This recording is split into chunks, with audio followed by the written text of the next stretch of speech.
Can we talk about the Mandela effect, please? Okay, so there are some Mandela effects that I believe are real. Not all of them. Some of them are kind of very ridiculous or exaggerated or just obviously the human brain can be flawed. But here's one that made me believe that the Mandela effect is 100% real.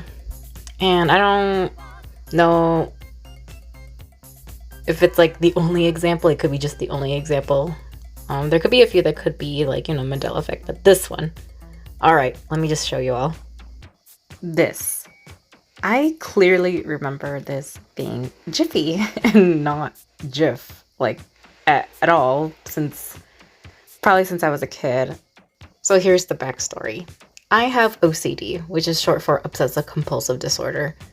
And when I was a kid, I really was obsessed with how the Jiffy, and it's Jiffy, okay? Peanut butter looked. And even with the same, you can see a difference if you look back. You can see a difference of the colors too, because now it's a dark green and a dark blue. And back then it was like a little lighter and green and blue.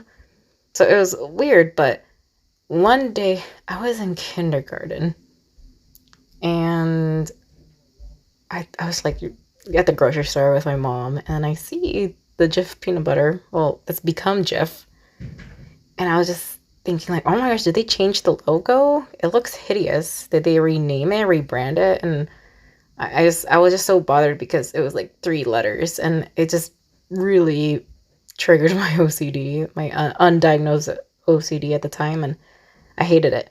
I hated how it looked. I was just so angry, but I'm like, what can I do? And I think I told my mom, like, why did they change it? And she was like, I have no idea why. She's like, well, I can't tell the company to change it back. And I remember that day clearly. It was just so weird. I remember it 100% that day. And even when my parents remember it as Jiffy, I remember it. And a lot of people I know remember it as Jiffy. And yeah, I'm so glad I'm not alone with that. But that's one that proved to me that the Mandela effect is definitely real.